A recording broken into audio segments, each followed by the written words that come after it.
Tepat pukul 1 siang, kapal penumpang Bitter Holland memulai perjalanan. Peluit anginnya melengking panjang, tanda kapal siap berangkat. Kapten Philip sendiri yang memimpin keberangkatan, berdiri gagah di ruang kemudi. Puluhan kelasi segera sibuk, tali temali dilepas, anak tangga dinaikkan. Asap dari cerobong kapal semakin tebal. Mesin uap mulai bekerja. Suara mesin terdengar menderu, memutar baling-baling, membuat riak gelembung air di buritan. Anna dan Elsa, dua gadis kecil itu, ikut berdiri di dek terbuka bersama orang tua dan puluhan penumpang lainnya saat kapal mulai beringsut meninggalkan pelabuhan. Para penumpang membalas lambaian tangan ke arah kerumunan pengantar di dermaga yang melepas kepergian. Ada 190 haji dari Makassar yang berangkat naik kapal tahun itu, 2 kali lipat lebih banyak dibanding tahun sebelumnya. Terdiri dari 130 jamaah laki-laki, sisanya jamaah wanita. Kau melambaikan tangan kepada siapa, Anna? Memangnya ada yang kau kenal di sana? Elsa si sulung bertanya sambil menyikut pelan lengan adiknya. Tidak ke siapa-siapa, Anna menyeringai. Lantas kenapa kau melambaikan tangan? Anna nyengir. Kata siapa kita harus kenal dulu untuk ikut melambaikan tangan ke sana? Elsa jadi terdiam. Benar juga kata adiknya. Dermaga lebih ramai dibanding tadi pagi. Selain sanak keluarga yang masih menunggu di sana, sekarang ditambah penduduk setempat yang selalu antusias melepas kepergian kapal besar. Anak-anak kecil berlarian, berseru-seru hingga ujung dermaga. Sebagian dari mereka melepas baju, loncat ke dalam laut, berseru-seru agar penumpang melempar koin. Tidak butuh waktu, sambil tertawa penumpang segera melemparkan koin. Kepala-kepala itu hilang dari permukaan laut, meluncur mengejar uang logam. Untuk beberapa detik kemudian kembali muncul, menunjukkan koin yang berhasil mereka tangkap. Geladak kapal ramai oleh tepuk tangan, lebih banyak lagi yang sukarela ikut melemparkan koin. Kapal terus bergerak meninggalkan pelabuhan menuju perairan lepas. Sukacita melepas kepergian kapal besar itu seolah membuat hangat langit-langit kota Makassar. Penumpang kapal itu adalah sedikit dari orang-orang yang berkesempatan menunaikan ibadah haji. Di zaman itu, perjalanan haji tidak hanya membutuhkan uang, tapi juga waktu yang sangat lama.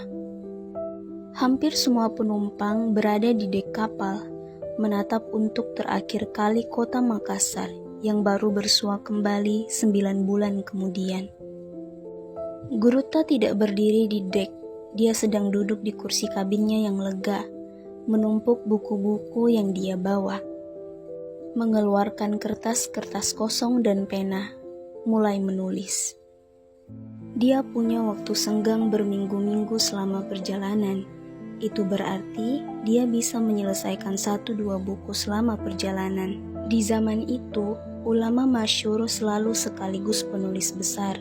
Mewariskan buku agama yang baik jauh lebih penting dibanding ulama itu sendiri.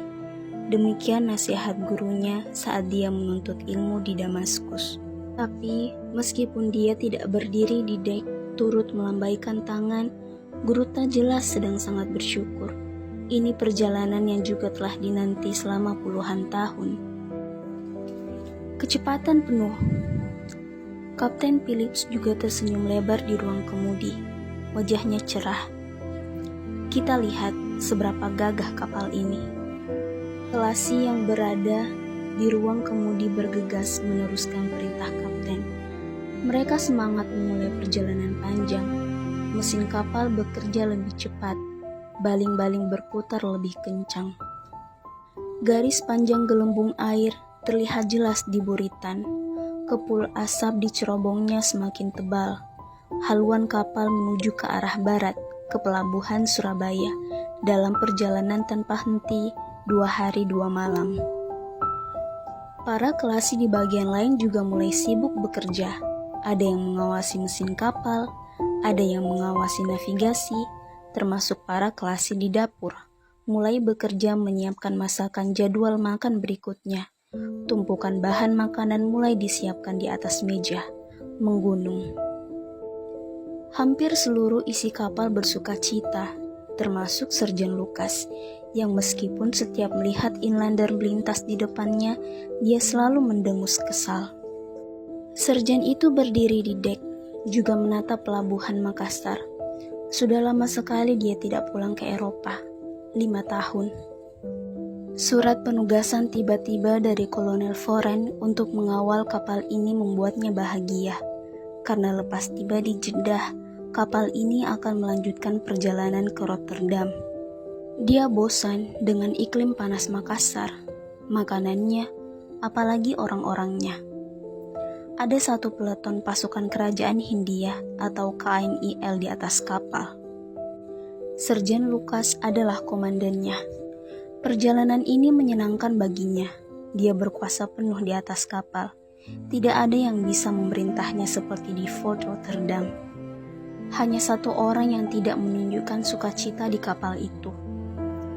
Di salah satu kabin kelasi, Ambo Uleng sedang berdiri menatap pelabuhan lewat jendela kecil bundar.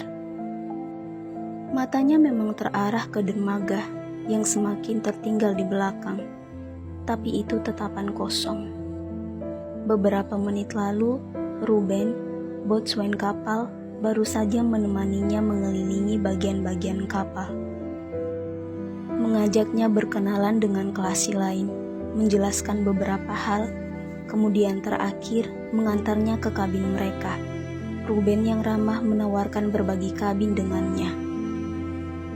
Wajah Ambo Uleng datar, hela nafasnya samar.